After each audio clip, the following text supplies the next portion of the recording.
Today, I'm going over the section in chapter 13 called The Peace of Heaven. Forgetfulness and sleep and even death become the ego's best advice for dealing with the perceived and harsh intrusion of guilt on peace. Yet no one sees himself in conflict and ravaged by a cruel war unless he believes that both opponents in the war are real. So that's what we've been doing. We have been believing that the ego is real. And in this forgetfulness, this sleep where we're believing that the ego is real, we have been choosing death. Believing this, he must escape, for such a war would surely end his peace of mind and so destroy him. Yet, if he could but realize the war is between real and unreal powers, he could look upon himself and see his freedom. So that's where our freedom lies. It's with the understanding that what we're believing in is not real. And that's why he's saying that the war is between real and unreal powers. Real is spirit and unreal is ego. No one finds himself ravaged and torn in endless battles if he himself perceives them as wholly without meaning. So that's what we're being taught to do in this course, to see the ego's world as wholly without meaning. Our fears are wholly without meaning because we are believing in something that's not real. God would not have his son embattled, and so his son's imaginary enemy is totally unreal. And he puts enemy in quotes because it's ridiculous. There is no real enemy.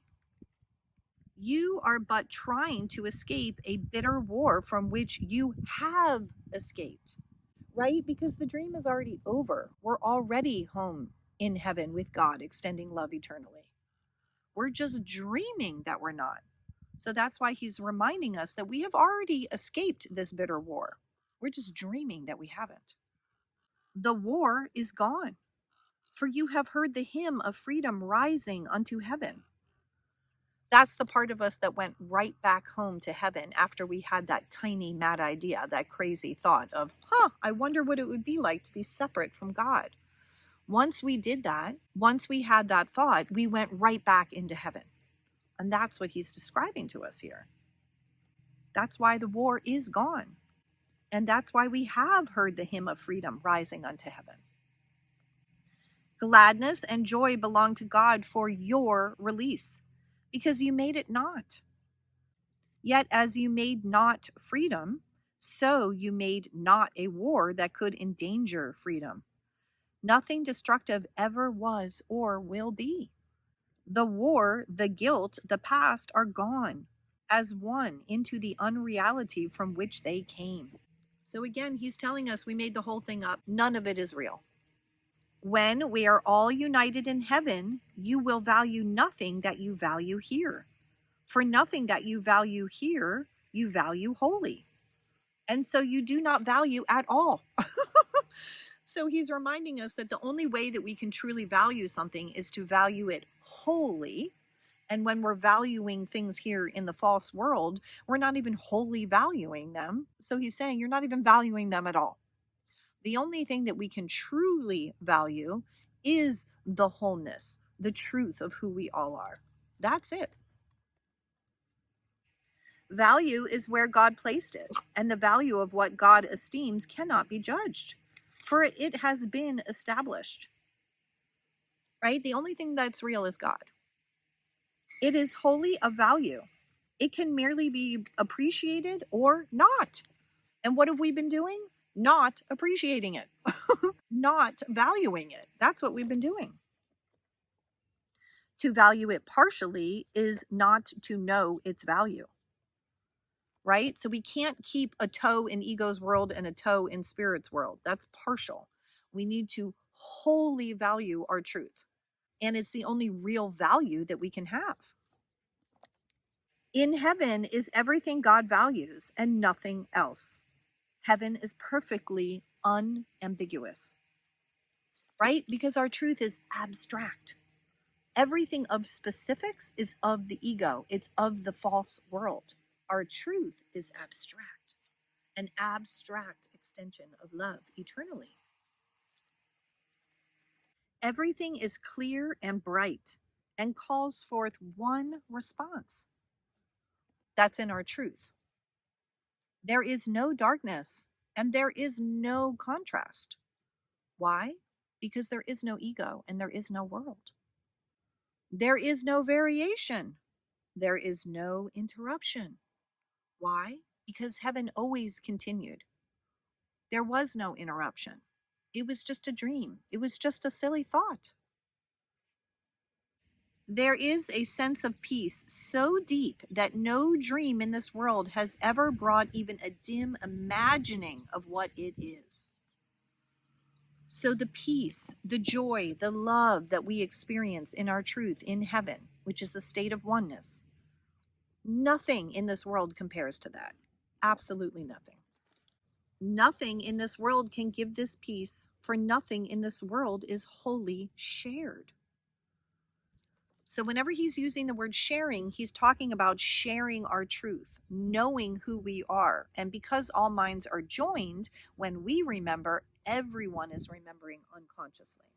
That's what sharing means. Perfect perception can merely show you what is capable of being wholly shared. And perfect perception is something that we are being encouraged to practice in this world to help us wake up from the dream. It can also show you the results of sharing while you still remember the results of not sharing. So, what he means is the contrast between how we feel when we are identified with ego and how we feel when we are identified with spirit. We can use that contrast here within the dream to help us to perceive correctly, to awaken. The Holy Spirit points quietly to the contrast, knowing that you will finally let him judge the difference for you, allowing him to demonstrate which must be true. He has perfect faith in your final judgment because he knows that he will make it for you, right? The Holy Spirit is the higher aspect of our mind. So when we give our mind over to Holy Spirit, it is choosing for us. And now we're letting our higher self choose what is best for us. To doubt this would be to doubt that his mission will be fulfilled. How is this possible when his mission is of God? And also, how is it possible when the mission is already over? We've already woken up from the dream. We've already returned our mind to heaven. We just forgot. But he's also pointing out that what is of God has no comparison. There is no war. There is no competitor. God wins always. You, whose mind is darkened by doubt and guilt, remember this. God gave the Holy Spirit to you and gave him the mission to remove all doubt and every trace of guilt that his dear Son has laid upon himself. It is impossible that this mission fail. Nothing can prevent what God would have accomplished from accomplishment.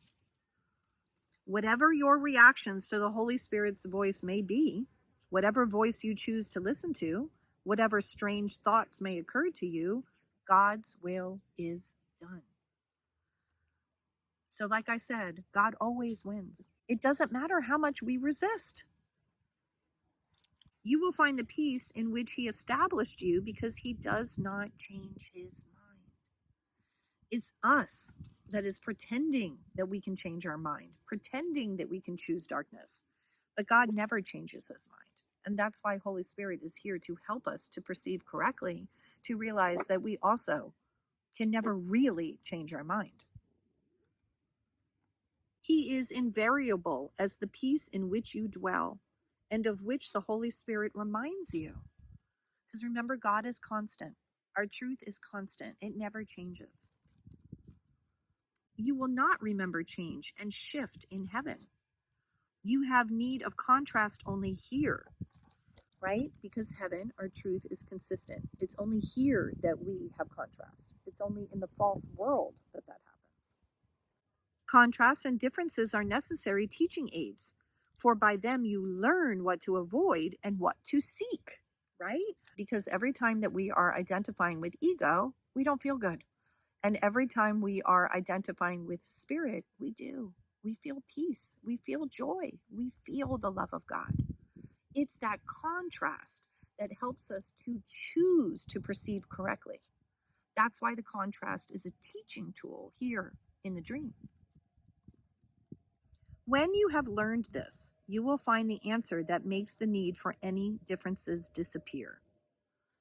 So why would the need for differences disappear? Because we have awakened, because we have chosen correctly, because we perceive our truth and return our mind home.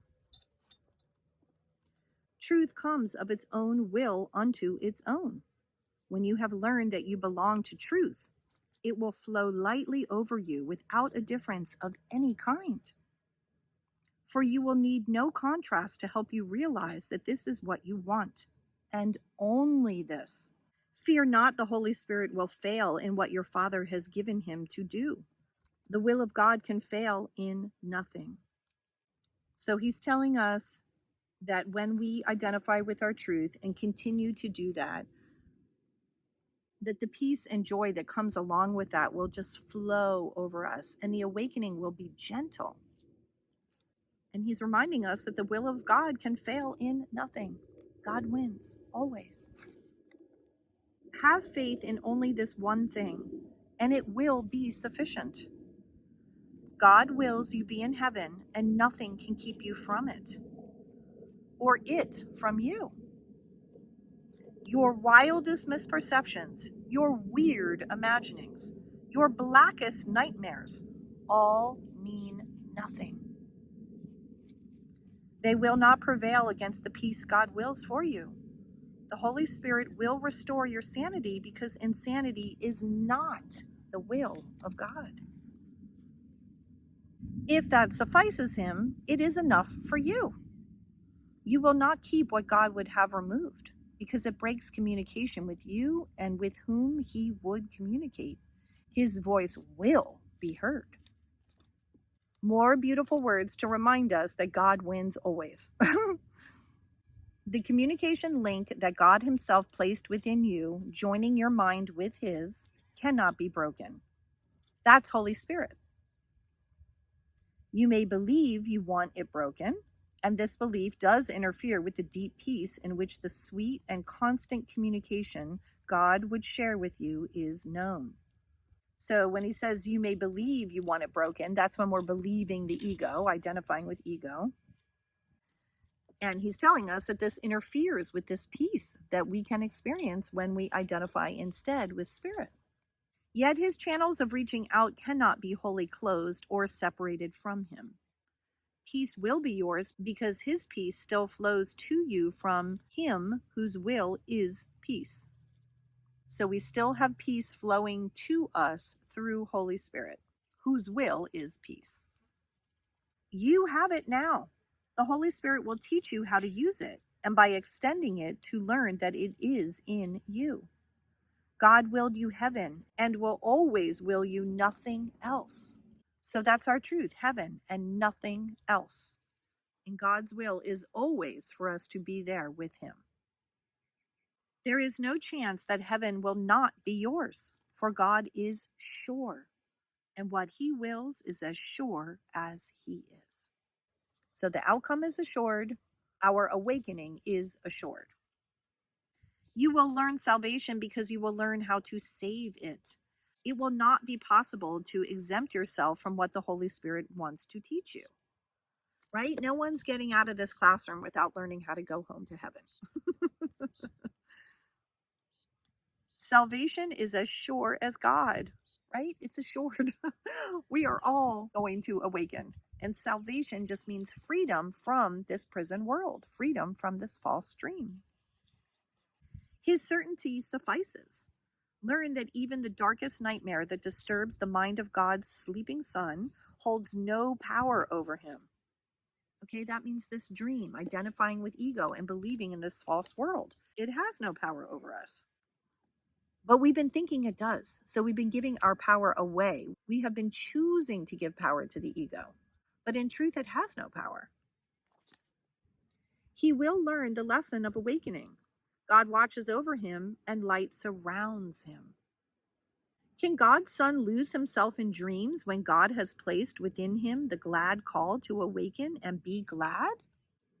So the answer is no. We cannot stay lost in dreams forever when Holy Spirit is here helping us to awaken.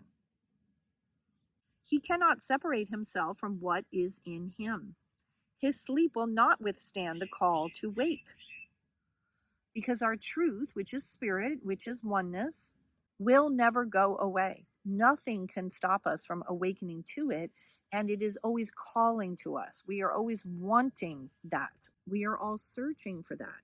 The mission of redemption will be fulfilled as surely as the creation will remain unchanged throughout eternity. So just as heaven is unchanged, we are also unchanged. We're just believing that we have been changed. You do not have to know that heaven is yours to make it so. It is so. Yet to know it, the will of God must be accepted as your will. So he's reminding us again that it's already done. We've already woken up. We've already returned home. All we have to do is agree to be on board with our truth. We have to stop resisting it. It's all the resisting of our truth that keeps us believing in something that's not real.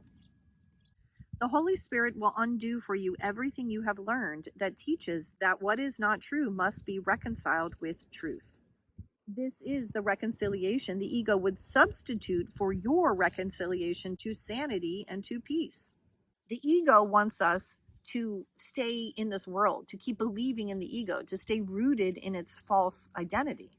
So we have to choose something different if we want to awaken to the truth of who we already are. He keeps telling us it's already done. It's already who you are. The mission has already been accomplished. We just need to get on board with our conscious mind. The Holy Spirit has a very different kind of reconciliation in his mind for you, and one he will affect as surely as the ego will not affect what it attempts. So he's reminding us that the ego is no match for Holy Spirit, and that Holy Spirit has a different plan for us than the ego, the exact opposite plan. Failure is of the ego, not of God, right? God can never fail. God always wins. But the ego can fail and always does. And there is no possibility that the plan the Holy Spirit offers to everyone for the salvation of everyone will not be perfectly accomplished. You will be released, and you will not remember anything you made that was not created for you by you in return. So once we wake up from the dream, we will never even remember this dream because it was never real to begin with. For how can you remember what was never true, or not remember what has always been? Right? So we're not going to remember the ego's dream because it wasn't true. And we will always remember our truth because it has always been. It is this reconciliation with truth, and only truth, in which the peace of heaven lies. So once again, he's reminding us we only have two choices, ego or spirit. One is false and one is true. We need to use our conscious mind, our perception, to perceive correctly. By continuing to practice this, which means the same as practicing forgiveness, we will awaken from the dream. We've already done so, it's assured, but by perceiving correctly and choosing it, now our conscious mind will be on board, and then we will awaken to our truth and return home to God.